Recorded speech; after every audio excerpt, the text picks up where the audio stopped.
देश न्यूज की सारी खबरें आप तक। सर, आपने 5 बच्चों की जान बचाई और आपको सम्मानित के लिए कहा है दिल्ली सरकार ने, क्या कहना चाहेंगे? दिल्ली सरकार सम्मान दे रही है, लेकिन मैं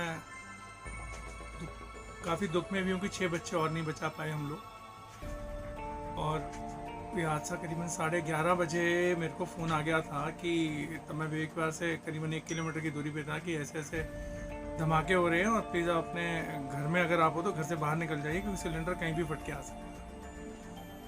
और मैं वहाँ पहुँचा और वहाँ पे देखा रोड पे तो एंटर करने का मतलब नहीं था, बहुत बुरा हाल था, अफरा तफरी मची हुई थी, लोग सिलेंडर देख रहे थे, सिलेंडर अपने सामने उड़ते हुए देखे। एक ITI के पास गया, 1-2 सामने नाले में गिरे, एक किसी की दीवार पे गिरा। एनीहाउ गाड़ी को मैंने पीछे पार्क किया क्योंकि इतना समझ आ गई थी अगर आगे से एंट्री करेंगे वो पॉसिबल नहीं है क्योंकि आगे से ही सिलेंडर ब्लास्ट हो गए, तो पीछे की साइड की तरफ मैं जाने लगा। अभी मैं लगभग 50 मीटर उससे दूर ही होऊंगा कि वहाँ पे एक ह्यूमन चेन से मेरे को 2 बच्चे, एक लेडी अटेंडेंट जो कि हॉस्पिटल में थी उसने दिए और उसने बोला सर मैं और बच्चे लेके आ रही हूँ, प्लीज़ आप इनको संभालिए।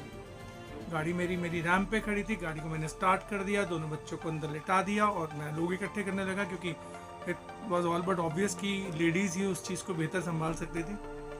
तो दोनों अटेंडेंट फिर 3 और बच्चे लेके आई, जिस टोटल 5 बच्चे हो गए जिसमें एक ट्विन थे।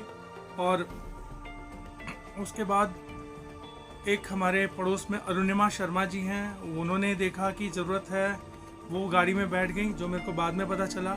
एक और मेरे घर के पीछे लेडी रहती थी वो बैठ गई, कुछ लेडीज़ ने मना भी किया। एक मैंने अपने बिल्कुल पड़ोसी को बच्चा दिया तो उन्होंने भी मना किया क्योंकि हर कोई इस काम में पड़ता नहीं है, बोले नहीं पुलिस का काम है, पुलिस ही करेगी। एनीहाउ हमारा मेन लक्ष्य बच्चों को बचाना था, बच्चों को एडमिट कराना था। फटाफट गाड़ी निकाली और पहले हम गुप्ता मल्टी स्पेशलिटी हॉस्पिटल जो कि राम मंदिर के सामने है उस पर गए, उसने बिल्कुल मना कर दिया और बहुत गुस्सा लगा, बहुत क्रोध आया कि ऐसे समय में सिर्फ ऑक्सीजन उसको देनी है और वो मना कर रहा है, तो बड़ा ऑड लगा।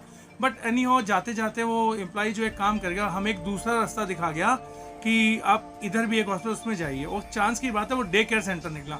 बट जब मैं फर्स्ट फ्लोर पे जाता हूँ सीढ़ी से तो पता चलता है कि वो क्लोज है। थोड़ा शोर मचाया तो देखता हूँ 2 मिनट में सारी लाइटें जल गई और 2 अटेंडेंट्स बाहर आ गए। उन्होंने कहा हाँ जी बिल्कुल हमारा खुला हुआ। फटाफट उन्होंने 5 जो बच्चे थे उनको एडमिट कर लिया, नर्सरी ऑन कर दी, सभी उनकी इक्विपमेंट चालू हो गई और वहाँ पे जो अटेंडेंट्स थी वो भी साथ में थी। तो मतलब ये समझ लिया कि हाथ की हाथ सब काम बनते चले गए। वो 5 बच्चे आज सेफ हैं। लेट पहुँचा, वापस जब दोबारा पहुँचा तो वो बाकी जो 6 बच्चे अंदर निकाले गए थे वो मृत ही निकले थे। तो वो बड़ा दुख है कि थोड़ा और समय होता तो वो 6 बच्चे भी बच जाते, क्योंकि देखिए मतलब जो बंदा थोड़ा, अब छोटे बच्चे जो ऑलरेडी ऑक्सीजन की नली के सहारे चल रहे हैं वो तो कुछ भी नहीं कर सकते ना, कोई फीलिंग ही नहीं है। अगर यही और लोग होते तो भाग के निकल आए जैसे, और वही 2 अटेंडेंट अंदर थी, वही 2 अटेंडेंट बाहर आ गई। उसके बाद ह्यूमन चेन ने वो चीज़ बाहर निकाली, बाकी 6 बच्चे जो कि मृत निकले। क्या कहना चाहेंगे, क्या औरों को भी सम्मान मिलना चाहिए आपके साथ? बिल्कुल, मेरे साथ 1, 2, 3 लेडीज़ थी, 2 अटेंडेंट, सबको सम्मान मिलना चाहिए। सब भी सम्मान के हकदार है, बल्कि मेरे को सम्मान ना दिया जाए।